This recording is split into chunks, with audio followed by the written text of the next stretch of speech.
What's good, people? It is Tony the Savant. And man, LeBron James is on a mission to rewrite history. I'm noticing this.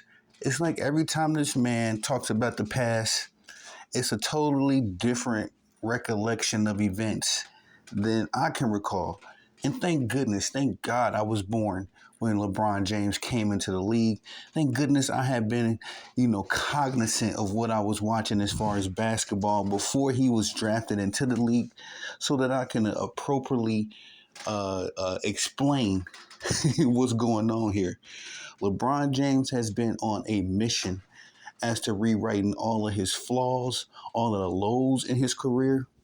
And his fans hate it. They hate cats like me that got to do the course correction, autocorrect, if you will. But ladies and gentlemen, it is Tony the Savant. And before we get started, please like the video, share the video, hit the notification bell so you can be notified when I'm dropping content and going live on the channel. As well, if you have not already, please subscribe to the channel as I drop content daily, go live daily, stay very busy on the platform. And last but not least, please leave your thoughts and opinions in the comment section as I drop content. Please leave your thoughts and opinions in the comment section. Sorry, guys. I'm uploading the video while I'm making the video. But anyway, yeah, man. LeBron has been on a mission to rewrite history.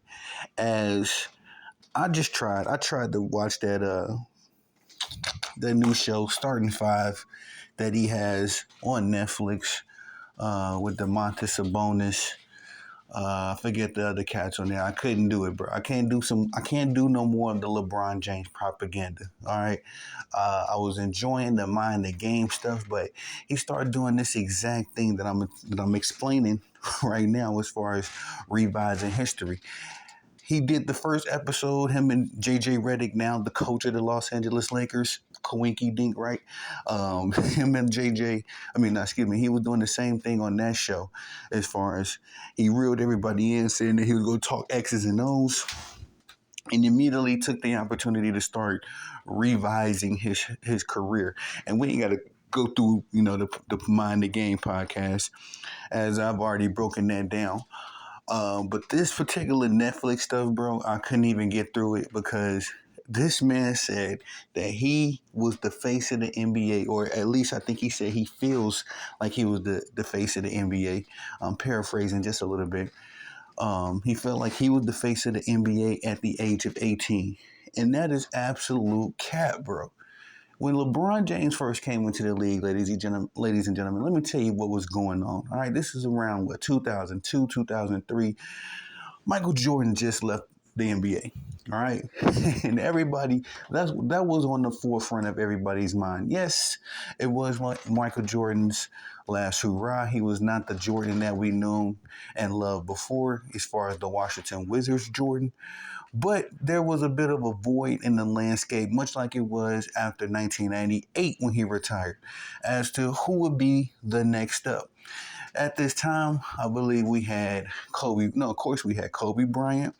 Shaq was still with the Lakers, so they was pretty much the faces of the NBA. If you want to say it like that, it was kind of a co-op between Shaq and Kobe, and then it kind of migrated, kind of spread it around between other basketball players from about 2003 until about 2010-11 when LeBron James rightfully earned, well, I ain't gonna say earned, but, he was pretty much became the undisputed face of the NBA in most people's opinions, by consensus.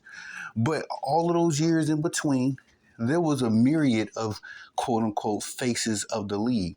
And I just started off with the Kobe and Shaq duo. Once Kobe and Shaq broke up, you could argue and put Tim Duncan and Kevin Garnett in the mix. Not even, no. Let me stop that, cat. You could put Tim Duncan in there. You're talking about the 2005, 06, 07. We looking at probably the Tim Duncan. It was probably the face of the league. It was a co-op between him and Kobe because that's when Kobe was just going on his scoring tears after Shaquille O'Neal departed. You could throw Dwayne Wade in there for a year. The 2006 NBA Finals was iconic. That Dwayne Wade is still discussed and talked about to this day. You could throw the Boston Celtics, Paul Pierce and KG. That's what I was kind of thinking of when I said Kevin Garnett. That Boston Celtics 08, 09, 2010, that they was essentially the rock stars in the faces of the league. Whilst Kobe still being in the mix somewhere in there. Ladies and gentlemen, and definitely LeBron James fans. LeBron was not the face of the league during this time and period. And it's not to knock him. It's not to knock him. It's just that LeBron James and his young fan base, or at least these youngsters that follow up behind him because all they know since they've been around is LeBron James. LeBron is really trying his best to warp y'all's minds for the young audience, and for everybody else to have some sense and knows was that if you was living in that time and you got some sense about you, LeBron James was not the face of the league, mainly because he wasn't winning. He was not winning. The first 2 years of LeBron James' career, he wasn't even in the playoffs. You know what I mean? It was kind of LeBron James, he was a fun guy to watch, but, nobody was taking him or the Cleveland Cavaliers seriously. In fact, and to his credit, he was getting a lot of criticism, from the likes of a Chris Broussard, not Chris Broussard, from a Skip Bayless, even a little bit from Stephen A. It was kind of the king with no ring was the theme of LeBron James' career at that time. He also had the frozen one when he did make it to the NBA Finals in 2007. He came up short. Maybe if he would have won that, he could have became the face of the league. But what happened was Dwayne Wade, another guy that got drafted with LeBron James the year prior, won it. And so it was some pressure on LeBron James. And when he came up short, a lot of the steam out of LeBron James, all of the hype came off of him. Everybody kind of established in their mind. It was always a question up until that point could this kid be better than Michael Jordan? But after 07, a lot of folks, I would say 50% of the hype train got off of that train because Michael Jordan had never lost the finals. He never lost the finals. And for some ardent Michael Jordan fans and some ardent, old school fans, that was all they needed. Now, me personally, I was still younger at that time, so I was still a little bit of a LeBron James supporter. I was never a fan. As I'm from the south side of Chicago, I've explained this. I had Michael Jordan as a superhero. I didn't read comic books.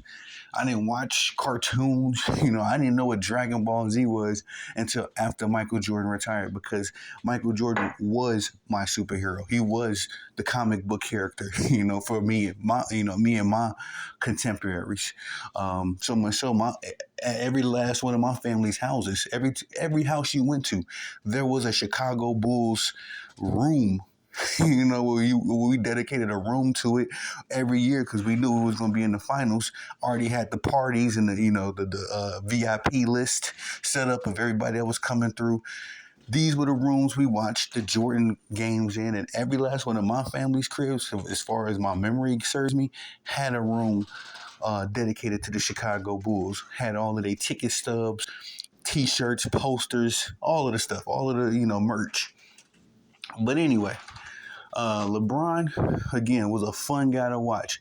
And if I had to liken him to somebody today, it was more closer to Anthony Edwards. How we like Anthony Edwards. He's a fun guy to watch. But right now, in his career, ain't nobody taking Anthony Edwards seriously as a championship contender. And especially just now, like where Anthony Edwards is right now in NBA history, that was LeBron James in about 2007.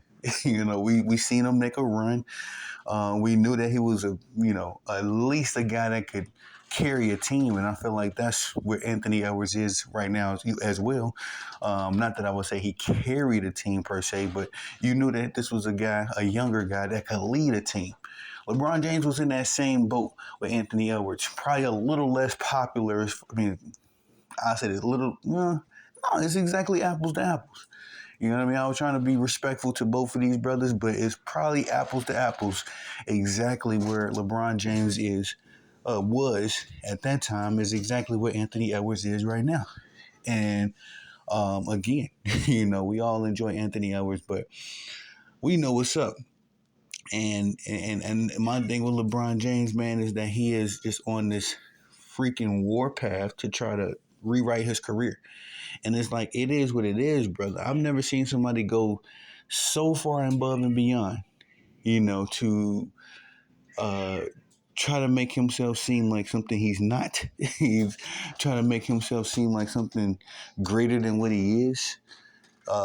And it's just kind of confusing to me personally. What is the agenda behind it? Because at this point, you would think LeBron James would be happy and satisfied in his career, what he's accomplished, blah, blah, blah.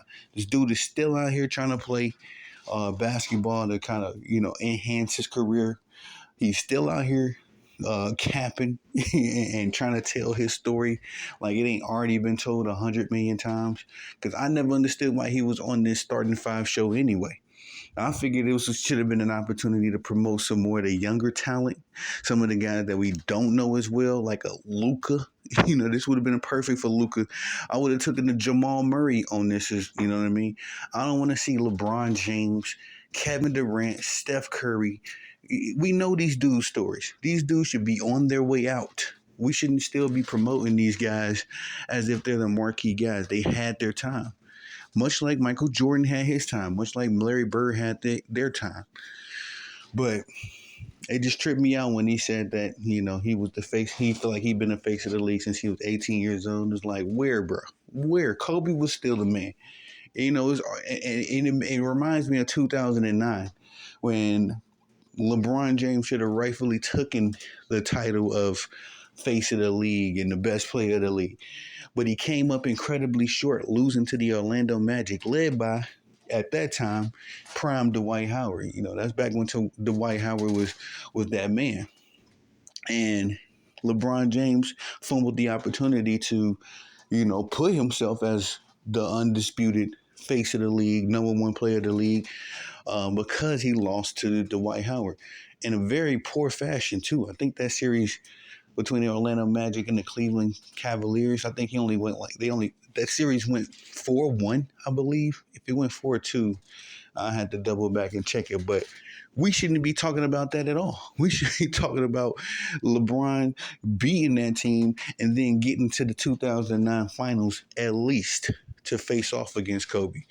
But this dude, man, like I say, it's almost like a politician. LeBron James likes to take turds, sprinkle a little glitter on them, and try to sell it to you as a Snicker bar. It's like, nah, bro, that's a turd. We know just because he put a little glitter on it, it is what it is. And that's why I say it's a disservice to the younger fans because they don't really have that discernment. They don't really have the historical context to lean on or the experience. They didn't experience young LeBron like that. So they have to just go off his word when it comes to certain things. And I just want to put it out there, young boys, man. I got enough of y'all in my audience. This man be lying, bro. He lying.